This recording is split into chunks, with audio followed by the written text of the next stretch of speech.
Hi, I'm Christian. And I'm Angela, and we are married And bored.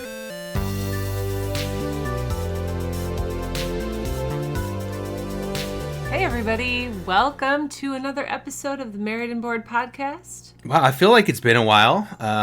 So yeah, it's good to be here. Again, my name's Christian. This is... Who are you? I'm your wife, Angela. Okay. Yeah, that's right. For everyone out there, I'm Angela. You can call me Ange. Sure. We're happy to be here again talking about games. We hope everyone's doing well. Loving life, gaming hard, Living the dream. I was going to say something cool, but you know what? Nothing cool came to mind. I think okay. I'm distracted by my dirty desk as we sit here and record this. And you are an organizer. I am not. So what is stressing you out right now about this desk?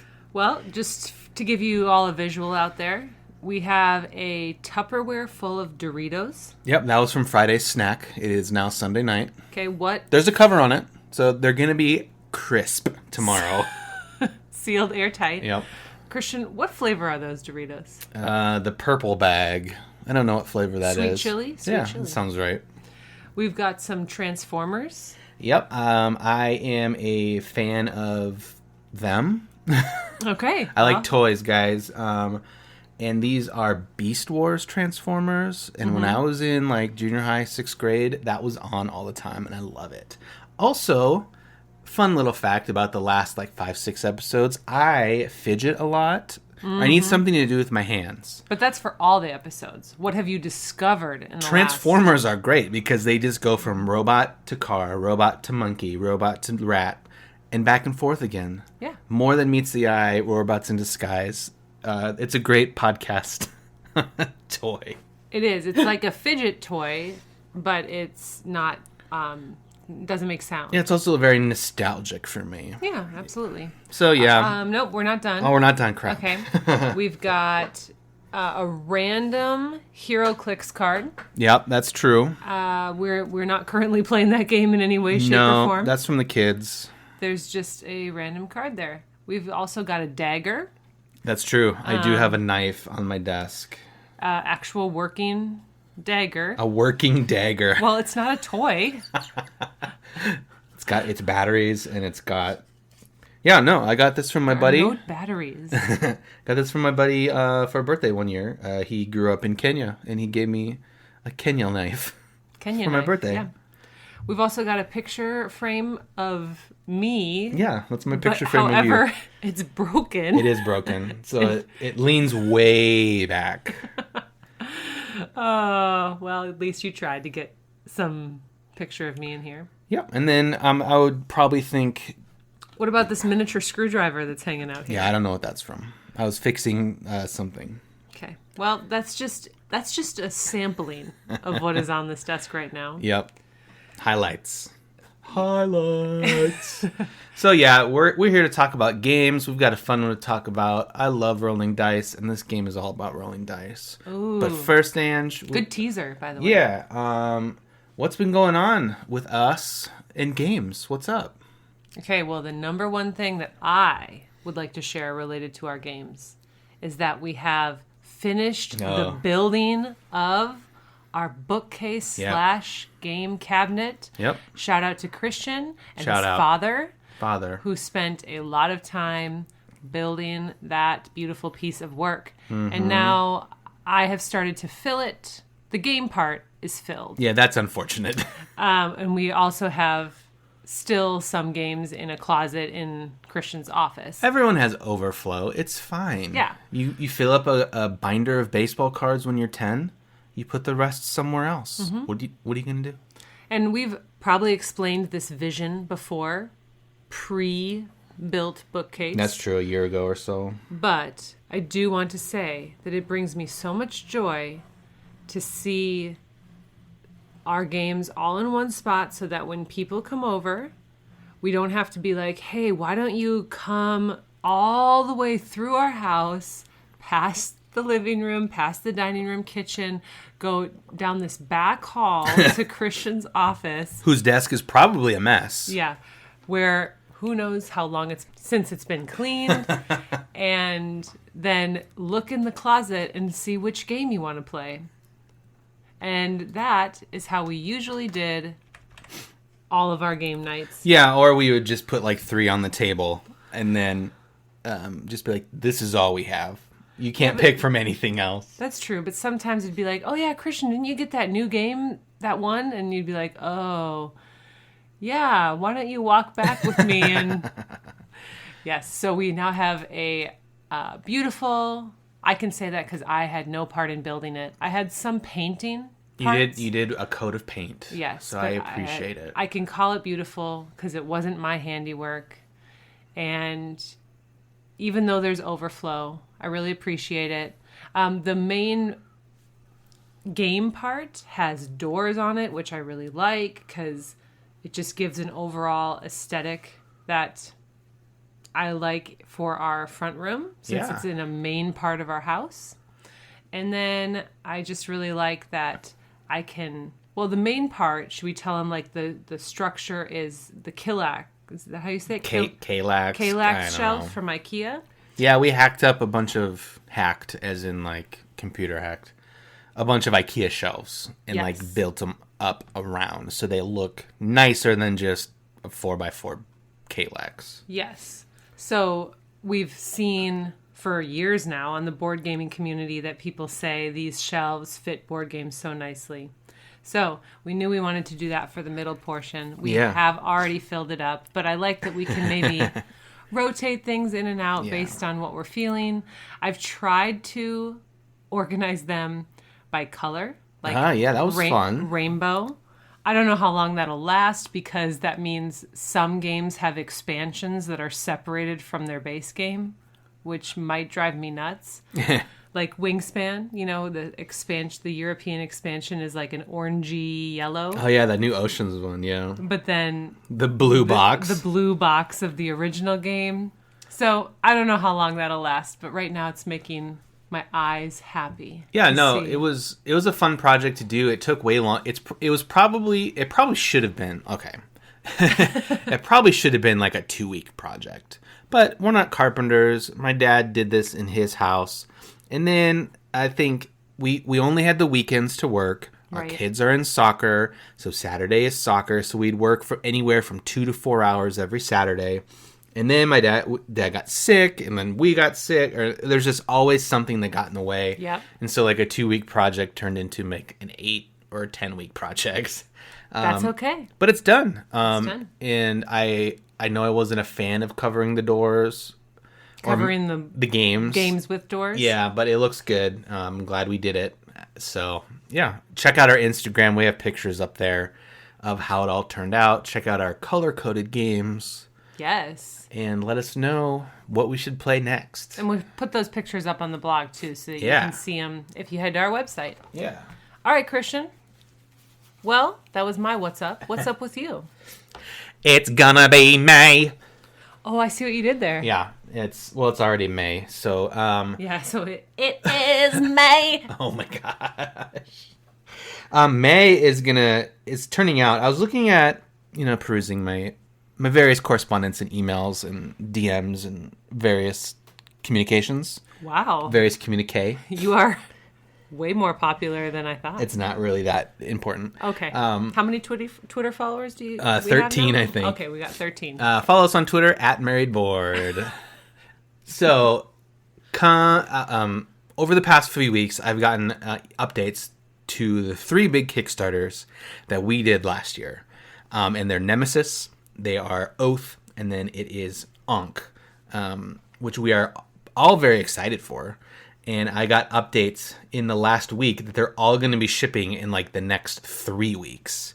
So it's just kind of funny to me that they're all coming at the same time, even though we bought them and like spread out through the year.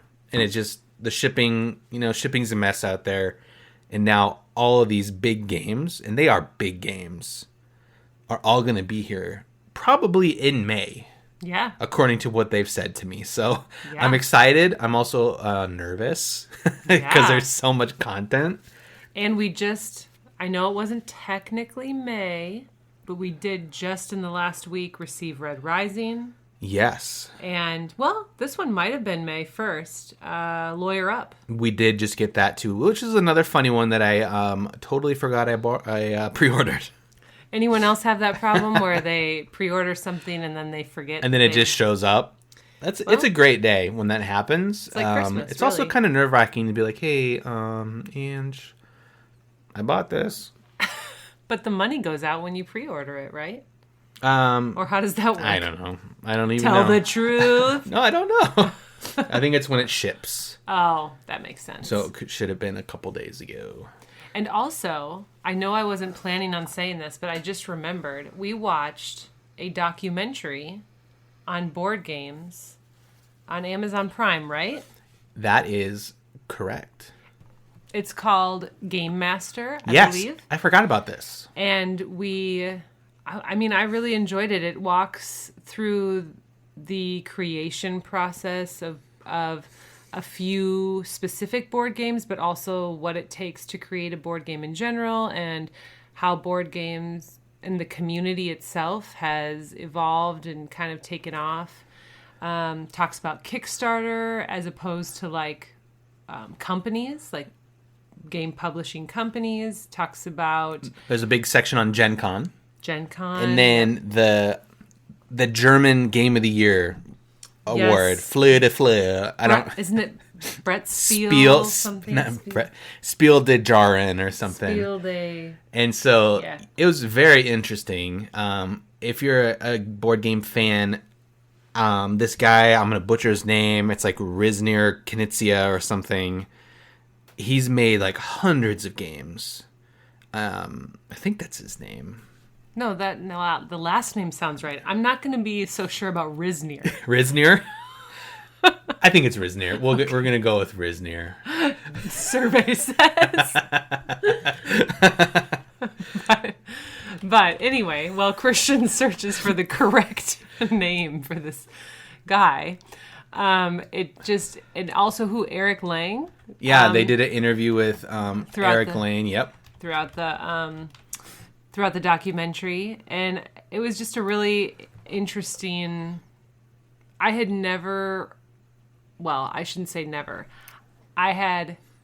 not appreciated how much work goes into creating a board game until watching that. I think I appreciated it, of course, somewhat, but I think I appreciate it even more now. Christian, want to jump in with that name? It's Rizner. No, it's not. Reiner. Yeah. Knizia. Okay. Well, there you go. Google it. He's good. He's made so many games, games of the year. Mm-hmm. It's a very interesting documentary, and if you're in the board game community, well, you are because you're listening to us. I was going to say, who else is listening to us? Check it out. Fashion community? Well, maybe. Check it out on Amazon Prime. You won't be disappointed. So yeah, that was great. So that was a great What's Up segment. I know. If I may say so myself. I feel like I talked a little bit, and then you talked about this. You talked quite a bit. No, I did. And also, okay, so we're also getting more Marvel Champions packs. Like, duh. Those are coming. So you're going back to our big May delivery month? Yeah, I wanted to wrap it up with some Marvel. Because who doesn't love that? Yeah, what's in store for Marvel? We got Star-Lord and... Gamora. That's right. It should be fun. So, yeah, big games are coming. Hopefully we can talk about them in future episodes. Hopefully we can learn how to play these big games in a timely fashion and remember which game is which. We're going to have homework. And also, as everyone's getting vaccinated, hopefully we can play these big games with more than 2 people. Yes. That would be amazing. Yes. So, yeah, I think that's what's been going on. It's a lot. Games are fun, and we're still having fun. I hope you guys are, too. We're going to come back, and we're going to talk about... Cubitos or Cubitos? We're going to say yes.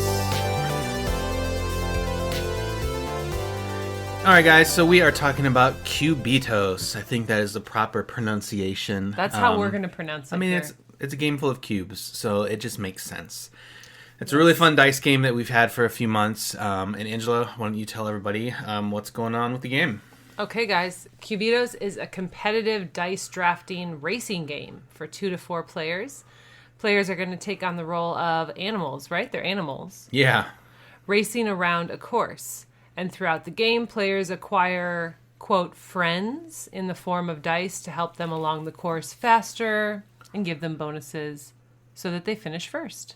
I never thought of them as friends to your racer until just now. Well, I think that's what the rule book says. Yeah, I've never read the rules. So that's the end of the show. That is par for the course with us. No, it's just funny. I've never thought of it that way, but that makes total sense. And also, I forget that they're animals sometimes. Yeah. Well, I think that's a good point for when we get to how immersive it is. Oh, cool. All right, let's break it down in our normal order. Let's do it. Let's go to setup and tear down. There are a lot of dice in this game. It is a dice game, and you will be rolling on your turn anywhere from 9 to infinity dice. Not infinity. We should pause here and just say that infinity is a concept, not a number. Oh, okay. Math problems. Okay. Back to podcasting. Yeah, so you roll a ton of dice, and there are a ton of dice, obviously, that come in the box that need to be set up. There are different colors, and they each come with their this little like cardboard, cube that you can store them in, and they act as like little, not grandstands, but they're kind of like grandstands that you set up around the track you're racing on, and then the dice pool of each color goes in there. It's like those towers in Quidditch in Harry Potter, like how they're all sitting really high with like tents on top. You gotta warn me. I was drinking some water and he goes for the Quidditch reference. That's what it reminds me of. Like, okay. In Harry, you know how they're like really high, and there are fans up there cheering. That's what these little boxes remind me of. Yeah, I would have called them elevated trays. Okay, yeah. But Quidditch... It's very literal. Quidditch is better. So, so I need you to go back and explain to people how much setup is initially involved the first time you play this game. The first time you play this game, you have to build all these elevated trays, and they are kind of confusing to build. So that'll take some time. But the great thing is that you just put them right back in the box, and they're easy to take in and out from there on. And then each color dice has a color-coded cube and or elevated tray that you store everything in. Mm-hmm. I noticed how you're using my terminology. Well, I don't have a term for it. They're just... miniature Quidditch trays? They're like Quidditch towers. Okay, miniature Quidditch towers. So yeah, that can take some time. And even after playing this a handful of time, it does take setup because you got to get the dice out of each little tray and put it on top, and then make sure you have access to them all. And then there's cards. There's a lot of cards too that tell you what the dice do. There's tokens. There's tokens, which are used for your racer and how many fans you have, and money. Yep, and there's money, and there's a lot of little pieces in this game. Yeah.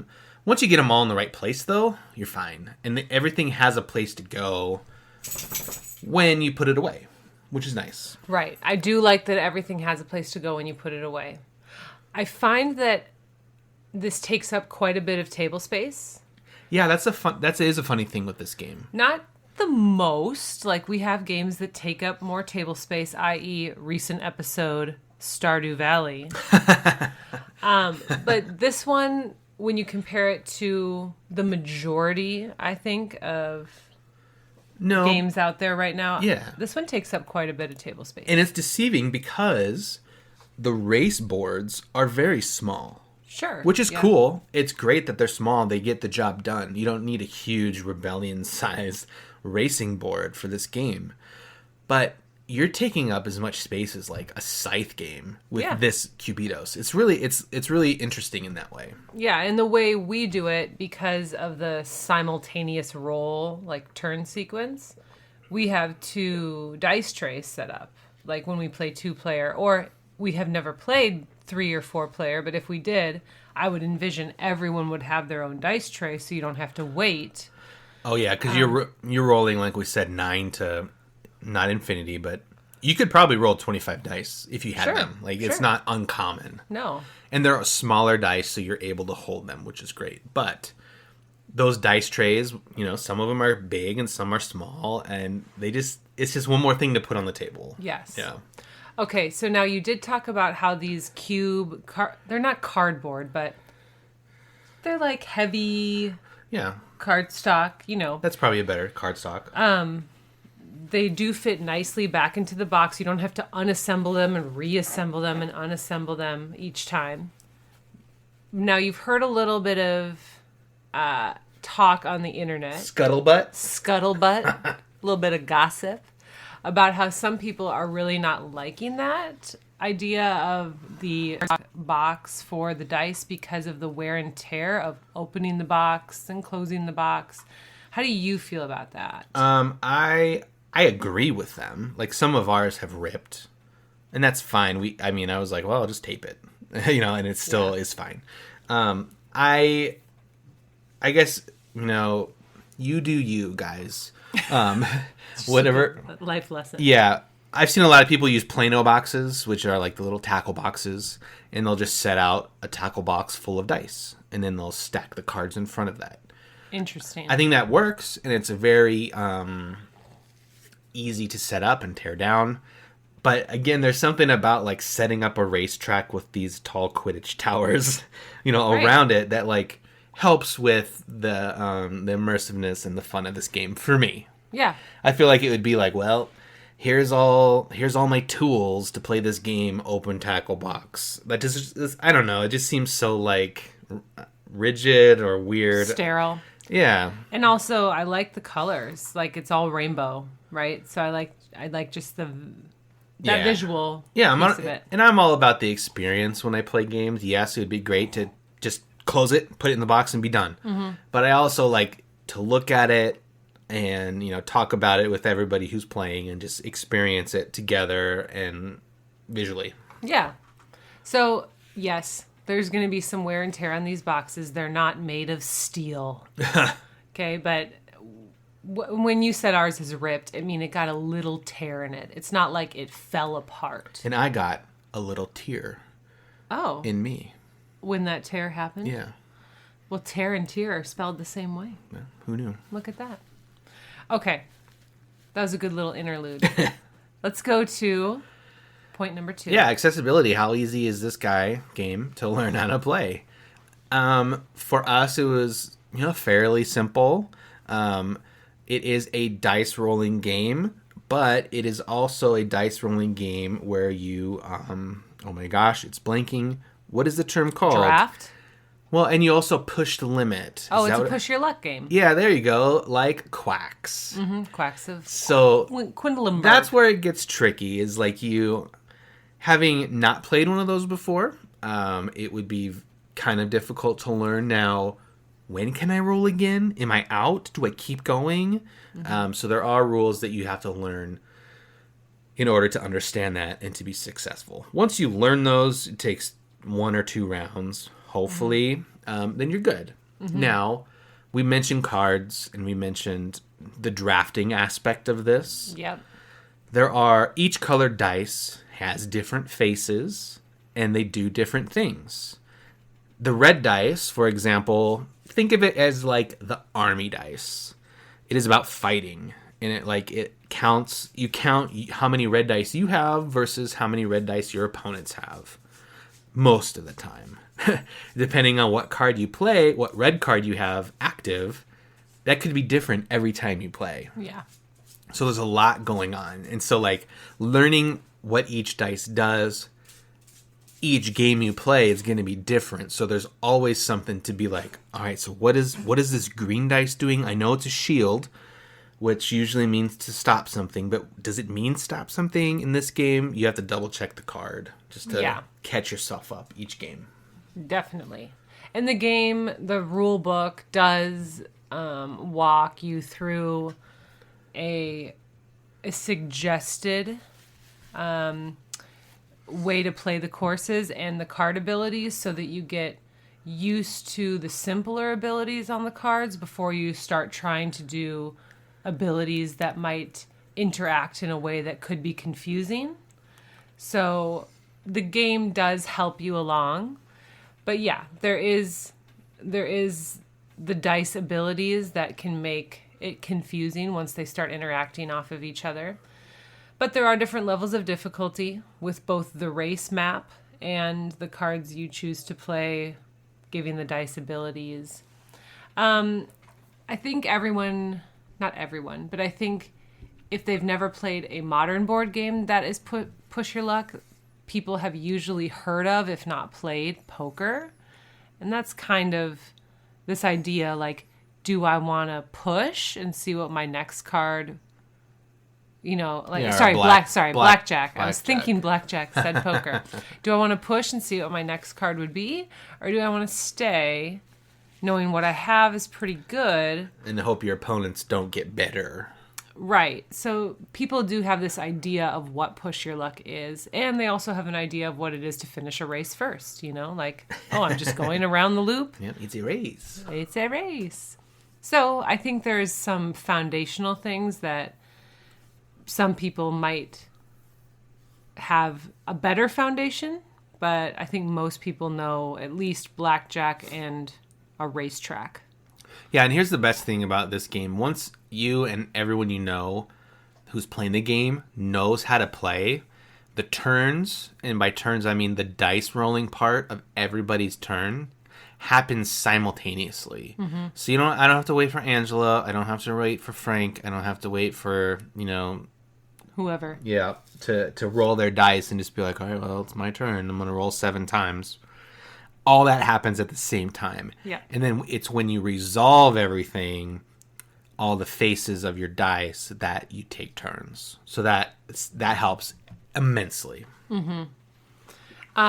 Okay. Anything else? So accessibility with learning how to play, I'd say it's pretty accessible. Yeah, I would say it's a fun game. It's simple to play. You can learn it easily in one night and be satisfied with the game. You're not looking like, oh man, I wish I knew more about this one. Mm-hmm. You'd have fun. Yes. Number 3. How immersive is the experience? Well, I have an opinion about this. Do you want me to go first? Yeah, go for it. You're the one. I think this is your opinion on this.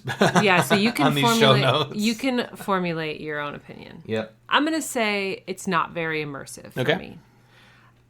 Okay, I'll start out with a compliment. The game boards do bring a level of immersion because you can see the track you're racing around, so you can kind of visualize like, oh, there's water here, or there's like a barrier here, and you do have a little meeple, that's your animal character, racing around the track. So I like that. However, as Christian mentioned when I explained the description of the game, it is very hard to buy into the fact that I am an animal and friends are helping me in the form of dice race around this track faster. He didn't even know. Like, we've played this many times, and it's like, oh, that never even dawned on him that that's what he was doing, because it doesn't really draw you in. That way. I don't think it really matters. This is not a narratives telling game either. No, and that's I don't think it has to be immersive to be fun. Yeah. I'm just explaining that, do I feel like I'm an animal being helped along by friends while I'm racing around this track? No. And I don't really understand thematically. Now, mechanically, I like it. But thematically, I don't understand really the fan board very well. There's a separate board where if you bust and push your luck too far, and there's other means to get further on the fan track, but just basically, if you bust and push your luck too far, you get more fans. I think people like an underdog, right? So the further you get behind, the more people will root for you to do well. Okay. So, all right, I can get behind that. So I would say it's a not very immersive experience. What would you say? Yeah, I would echo that. I would agree that it's not amazing. You're not telling crazy stories. The game could be anything, and I would still like it as long as the rules were the same. And the characters, they're just, and maybe this is why it works, they're just so weird. Like, your animals, okay, like, I guess animals are racing. Right. But then some of the dice are represented, well, the box, for example, is like a cheese man. Yeah. In a lederhosen. Uh-huh. So it's like, all right, well, that's a thing. And then one of them's like a dinosaur. Uh-huh. One of them's like, is one of them like a milkman? Or what's the white dice? Like a cat? It's a cat. A cat, like a kitty cat. And one of them's a dog, like a doggy. And Beaver. yeah, And a I guess pineapple. yeah, some of them are animals, and then some of them just don't make sense, like the cheese man. And like a dino, I don't know. So that one's kind of funny to me. But maybe it just adds to the charm of the game. So yeah. I don't know. I would agree with what Angela said on the immersiveness. Like, a high score for immersive from Christian and Angela is going to be like an awesome story. Yeah. We're not talking about this game the next day being like, oh man, remember when this happened and this happened? It might be like, hey, I rolled 65 dice last time, you know? And it's not going to be like, well, then that cheese man came. It's not one of those games. Right. Yeah. Okay, so yeah, it would be, I think what Christian's saying is it would be unfair to compare this game to like Star Wars Rebellion or... that must be our favorite game because we compare every game to that one. I don't know if it's my favorite, but it's just so easy to think of like the most thematic game we have. Yeah. So yeah, it's unfair to classify this in that category. So for me, I will say when it's as far as theme and immersive experience, when you stack it next to Quacks of Quinlanburg, Ooh. I think Quacks does a better job of immersing you in the fact that you're making a potion. They've got a better theme. Yeah. Yeah. Now, is it the most immersive game we own? No. But when you compare those two side by side, I think Quacks does a better job at drawing you into the theme. They're both push your luck games. Yep. They're both not going to be the most immersive game you own. They don't tell this grand narrative.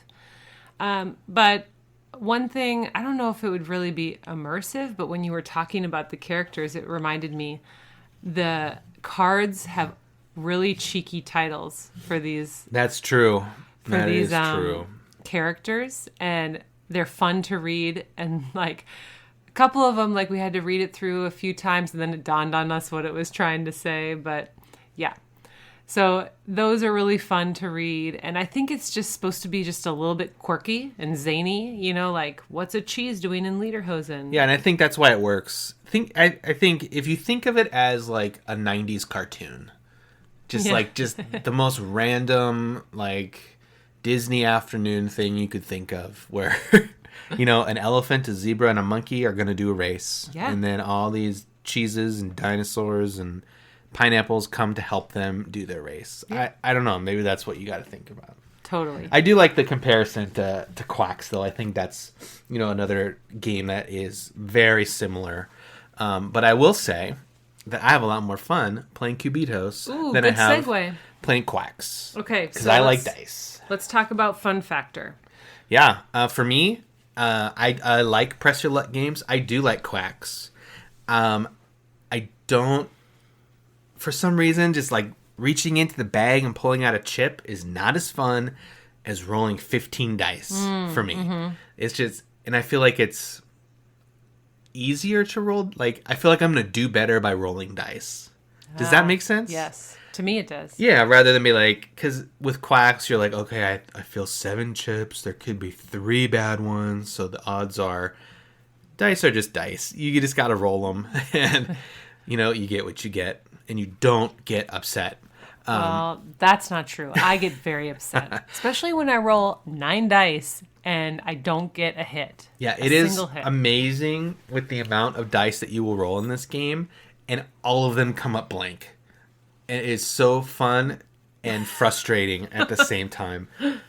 So for me, I have a lot of fun rolling a bunch of dice. And I tend to push my luck way more than Angela does. And in this game, I've had a lot of luck doing that. Yeah. I haven't gotten very high on that fan track, which means I busted a lot. So for me, maybe that's why I've been having fun. Is because I haven't had the negative successes or the negative of pushing my luck hit me as hard. Mm-hmm. But as in quacks, I think as soon as you bust, like, you're screwed. Oh yeah, but I know there's people who play quacks like that. Like they just go for the big. They go for the big ending, and if they bust the majority of the time, that's what happens. Yeah, that's true. That's just not the way I play Press Your Luck games usually. But I would agree. I think this is really fun. I like the what do you call it? Like textile nature of like holding dice. Tactile. There we go. And like rolling them, and yeah, I like that. I like feeling them in my hands, and I do get what you mean. I wonder if you guys out there know what we mean when we say, like, it just feels like you have better odds, which is not... It's not necessarily true. No, it's not mathematically correct either. It's just, you just feel like you have more control over the dice than you do drawing out of a hat or a bag or whatever. I think, like, the fun factor, so I will say, like, one thing that has happened to me, not every time we play, but a couple times, is that it can sort of start to feel like Christian and I are just playing separate games. And maybe, Okay, yeah. I don't know if you've ever felt this way, and it doesn't last the whole game, but it's sometimes because of the simultaneous nature of the dice rolling, it can feel like we're just playing like two separate games next to each other. Okay, yeah. I mean, that makes sense. I don't know. It's not, I mean, I don't want to like draw that point out because it definitely doesn't last long and it doesn't happen every time we play. I think it also depends on the cards you have and the dice you've acquired throughout the game, because some of those dice require players to interact with each other. Like, maybe I have to give a die to Christian, or maybe he has to take a die from me, or we have to compare our dice and see what he rolled to what I rolled and see who won. And so that requires interaction. And so we're not going to be sitting there with separate games going on. Yeah, there's not anything that I know of, and correct me if I'm wrong, where I can affect how far ahead you are on the racetrack. Like I can't be like, oh, oil slick, Angela moves back 2 spaces. Right. So it's just, there's been times where you figured out the big combo way before I did, and you were so far ahead, and there was nothing I could do to catch up. Right. Yeah, there is like that element of maybe feeling a little hopeless. Yeah, and I think that, I don't know if that's what you were talking about. That was just like what came into my head when you said we're playing 2 different games, because at that point I was like, yeah, I definitely am playing a different game because I am so far behind. Yeah. And it might be 2 separate points, but I think that that's another thing to mention. It's not all the time, but it can happen. No, most of them are pretty close. Mm-hmm. And like the cool thing is it's not who gets to the end first, because there's end of game bonuses. And so you kind of do a lap, and then like somebody who didn't finish first still has a chance to catch up. Doesn't happen a lot, but you still can get those extra points and boost past the person who actually finished first. Right? Oh, interesting. I'd never thought of it like that, but I think I know what you're saying. You mean like you might get a die that has an ability that gives you more feet. Yeah. Okay. And also you don't, if both of you cross the finish line, the winner is the person who gets the furthest across the finish line. And that's what I mean. Like, you can get further across the finish line, even though you maybe were behind when you crossed, if that makes sense. Yeah, I think we've always had fun when we break out this game. And I think all those things, even the little things that we mentioned earlier, like the dice towers and like the colors even, and just the nature of rolling dice, all add to the fact that we're having fun. Yeah, it's a fun one for Sure. Well, this might not be a surprise then. Is it worth it for us? How replayable versus the cost? What do you think? Yeah, totally. This has been a great game. It's one of the first games of 2021 that I remember buying, and we've played it a ton. We went on vacation a few weeks ago. We played it a bunch up there. Yeah. I will say the only thing that is not worth it is when you play with young kids and they can't hold all the dice, and then all the dice go on the floor, and then you have to search for these dice. That might not be worth it. Yes. Speaking from experience, maybe in that. But yeah, there's different card sets you can use, so every game is different. You can mix and match your cards. It's almost endless in the amount that you can keep playing this game and have a different experience. And because dice aren't the same every time, like you might play the same card set twice in a row and your dices just aren't going the way you want them to go, and you still could win, and you just do it a different way. Yeah. Did you just say dices? That's a word, right? Okay. Everybody look it up. Meese and mices. Yeah, I would agree. It's totally worth it for us. It's one of those games that is meant for 2 to 4 players, but we find that it's not lacking at 2.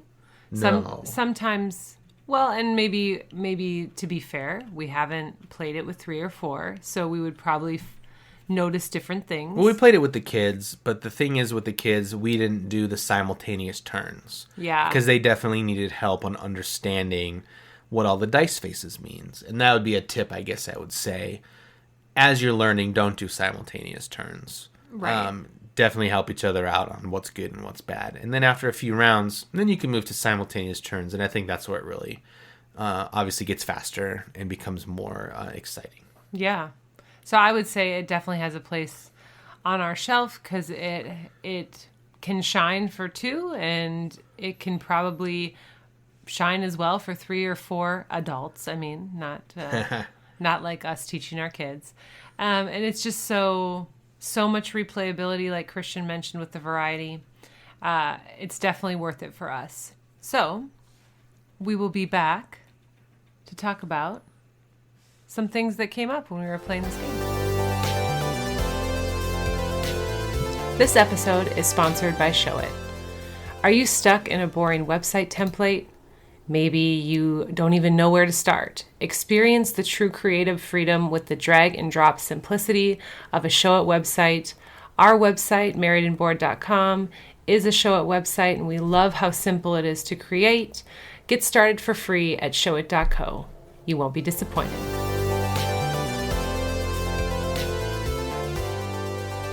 All right, guys. We hope you enjoyed our little conversation about Cubitos. Roll those dice. You just gotta go for it. Push Maybe your luck. you can decide if it's a game for you. I was gonna ask Angela, where did you put this game in our new shelf? Is this in like? It's in the whites. Oh, it's got a white box. Because I think the side is white with yellow cheese. There writing. we go. I didn't know if it was green because the front is very green. I was trying to picture where that is.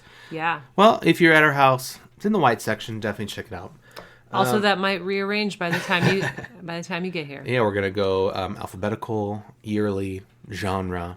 Oh my goodness! Release date. Dewey Decimal. Oh my gosh! Dewey Decimal System. So this game, well, honestly, we were playing a lot of Red Rising as well, and a similar conversation came up between both games, and that is, at least right now for us, like, what are we looking for when we're playing games? Right. Are you looking to have fun? Are you looking to just hang out with people? Are you looking to solve a puzzle, tell a story? So we just wanted to expand on that conversation and bring you guys into it. Angela, why don't you kind of kick us off there and what's been going on with you, if that makes sense. Okay. So I heard this thing probably months ago now, but it all of a sudden like clicked a light bulb in relation to what Christian and I have experienced with games. Because there was probably a good section of months there where Christian was just like, I don't really want to play games after work. Like, it's not intriguing to me. And then I heard this thing, which applies to work and free time in general, not board games. But it said, if you work with your hands, you'll find rest with your brain. And if you work with your brain, you'll find rest with your hands. Okay. So then I was like, oh, that made so much sense for me with board games. And it comes up with Cubitos too, because Christian, his line of work, he works with his brain. His body is not active at work. Definitely not. I mean, it could be if he wanted to do a treadmill standing Well, I desk. do have a standing desk, so Yeah. I'm not super lazy, but I stand like 10 minutes a day. But you don't have a job that's like... No, I'm not manual labor. Yeah. So... I do IT work, so I'm on the computer. I am solving problems for other people constantly. Right. So then this quote, I don't know if I quoted it exactly correct, but this idea just brought to life the struggle we've been having where right now, I'm a stay-at-home mom. So a lot of my body is involved in my work.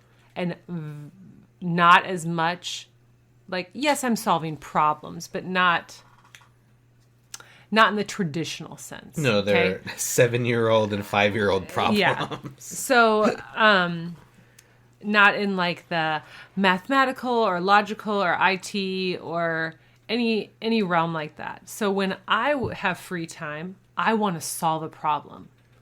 I want to play a game where we're solving a mystery or breaking a code or trying to like see which combinations are better together.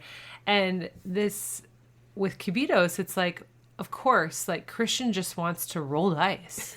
He just wants to feel the dice in his hands and he just wants to let loose and roll the dice. And Big money. yeah. And press his luck and see how that goes, but there's really not a lot of like deep problem solving that has to happen. The way I bring problem solving into Cubitos and have fun is I like to analyze which combinations are going to be better together with the colors of my dice.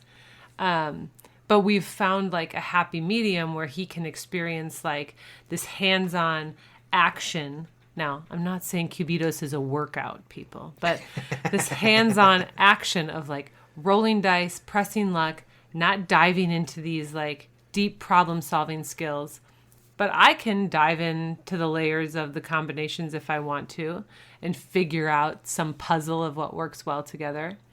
So I guess we're just curious if you guys experience this phenomenon in not just board games maybe, but in your life. Like, have you ever thought, hey, my job involves a lot of manual labor, so when I rest, maybe using my brain as opposed to my body is more restful for me?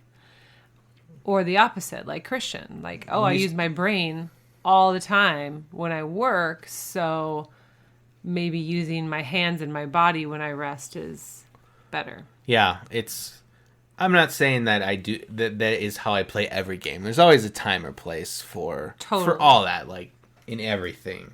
But especially lately with games, like in work, everyone says they're so busy, and it's just like, oh, I'm so busy at work. I don't want to come home and solve more problems. And so just being able to roll dice, just being able to draw cards in Red Rising, like we have been doing, playing that game. It's fun, and that's just how I relate to games naturally anyways. And it's just funny to think about it that's how I would also recharge my brain is by playing it this way rather than having to play it, not having to, but playing a game that's a little more deeper and a little more intricate in terms of like rules. Like I think the example we had was the Sherlock Holmes Detective Agency. I think that's a great game. I am really excited to play that more and to actually, I don't know, maybe solve a stupid case without getting negative points. But yeah, I'm not looking forward to coming home and being like, all right, here's the book for the game we're going to play tonight. Let's have some fun. It's like, no, No, it's not fun. Yeah. You want to roll dice or draw cards or Fight. Yeah. Yep. Totally get it. And now I get it even more. Like that just kind of opened my eyes, and Cubitos was a good example of why that game is fun for you. Yeah, it's a funny one too, because also once Angela finds the combinations and the combos, it's usually way before I do, and then she wins. And it's like, oh, well, I should have, I saw that, I just didn't see it, and then I lose. Well, so congrats. I don't think I've won like that much No, more but than you. I just remember a couple times where I got destroyed. I was a cheetah. I was supposed to be fast. And here you are, an elephant. In the game. That was not a personal attack. Okay, all right. Just running down the track and killing me. Well, maybe elephants are very speedy. That's true. So, yeah, out of curiosity, guys, does one side or the other resonate with you? Mm-hmm. Are you working with my brain all day? Let's just have some fun. Or I am working my body all day and, being with kids or physical manual labor. Mm-hmm. And then at night, you want to sit down and do those crossword puzzles. You want to solve the hard games, the strategy games and stuff like that. So let us know. Hit us up on Instagram. You can always chat with us there. So yes. We'll take another quick break and we're going to wrap this thing up. All right, guys. Lest you think we are machines that play games all the time. Lest they think. We wanted to round out our human being experience by telling you what is bringing us joy outside of board games. Mine is very profound. Are you ready for this, Christian? I hope it's just a great quote or a proverb or a joke. Yeah. No. The thing that is bringing me joy outside of board games is Snyder's hot wing pretzel pizzas. Oh my gosh. These are phenomenal. Yeah. I bought a bag just thinking, maybe we'll enjoy them. I think I ate that whole entire bag. I mean, I spaced it out throughout the day. So yeah, they're small bags. I mean, you only get like 1,000 pretzels. These are amazing. You know what? Let me just say the name one more time in case you want to write this down. If you're driving or if you're exercising in some way, shape, or form and cannot write this down, I want you to commit it to memory. It is Snyder's. That is SYNDERS.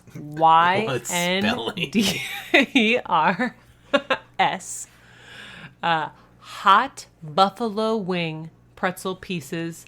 Phenomenal. The only downside is your hands do get very coated in the flavoring. Yeah, these are not good board game pretzels. Yeah. Normally pretzels, you know what? A+ board game food. But these barbecue. I always want to say barbecue. Buffalo. Barbecue's gross. Buffalo pretzels, they are very good. I am partial to the jalapeno flavor myself, but they are very good. One time I went to Target, I bought Angela 3 bags. And let's not say how long that lasted me, because... No, 3 weeks. That's very generous of you. Hey, we all have our vices. We all have our vices, and right now, my vice and my virtue is my commitment to the Snyder's hot buffalo wing pretzel pieces. This is not sponsored. Just love them. But if you're listening, Snyder's Pretzels, hit us up. We would love to sponsor that.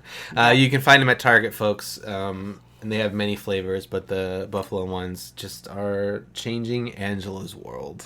Yep.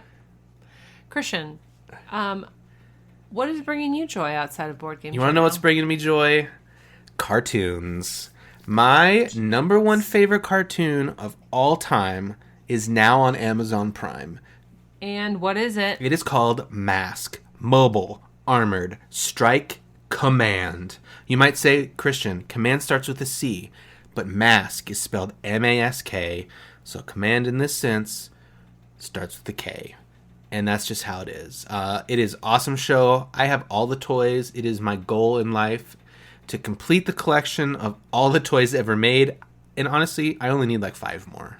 Is that true? That's 100% true. Unless I go for like the European toys, which there are like 5 packs. Wow. Look, I'm gonna start a whole podcast about masks, guys. Check it out. It is. Wow. How would I describe this if you've never heard of it? It's like G.I. Joe mixed with Transformers. Sure. So in Transformers, you have a robot that turns into a car, and vice. Awesome.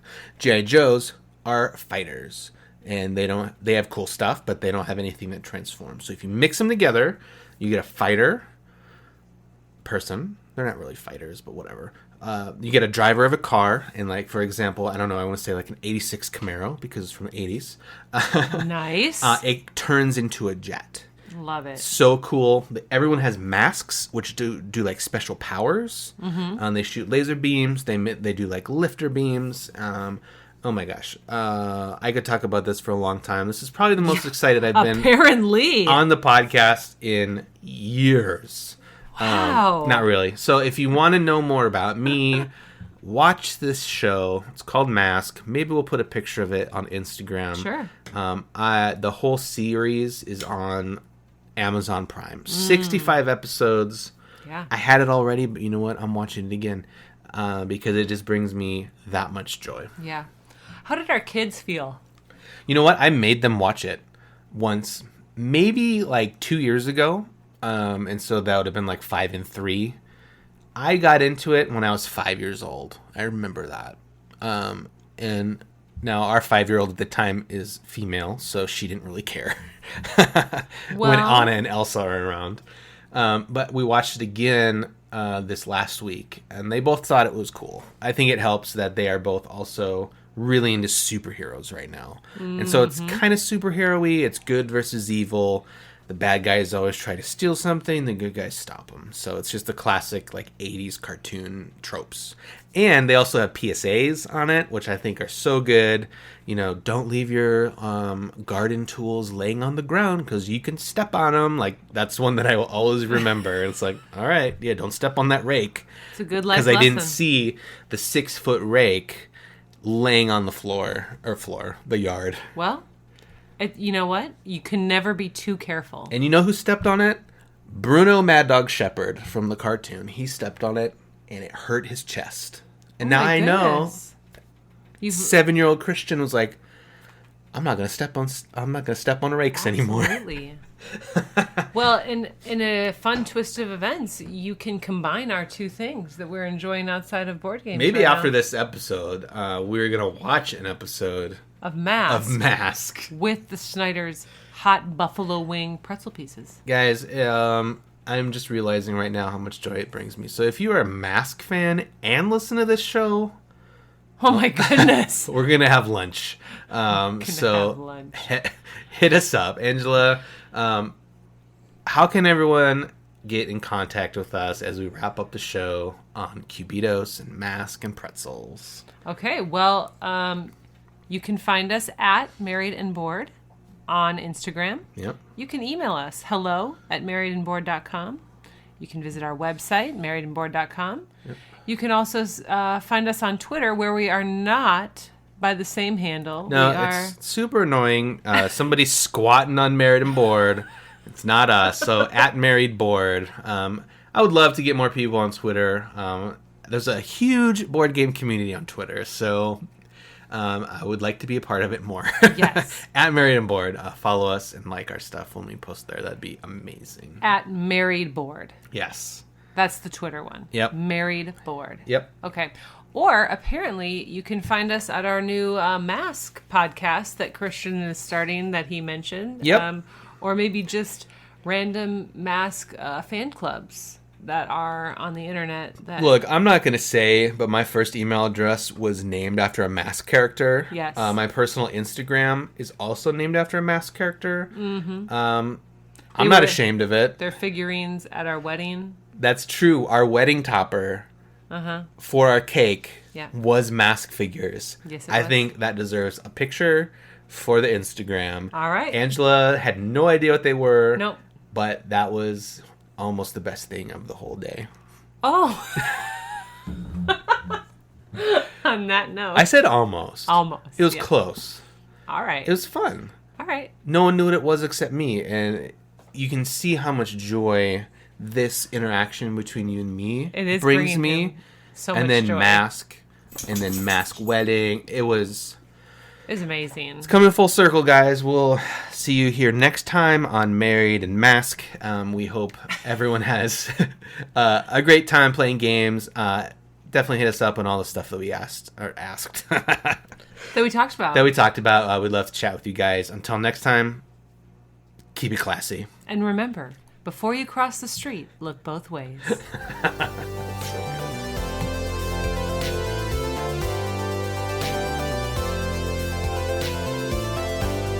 Thanks for listening to this episode of the Married and Bored podcast. And guess what? We have a website where you can listen to podcast episodes and so much more. Find us at marriedandbored.com, or you can email us at hello@marriedandbored.com, or follow us on Instagram at marriedandbored. Music in this episode is by Joseph McDade. See you next time.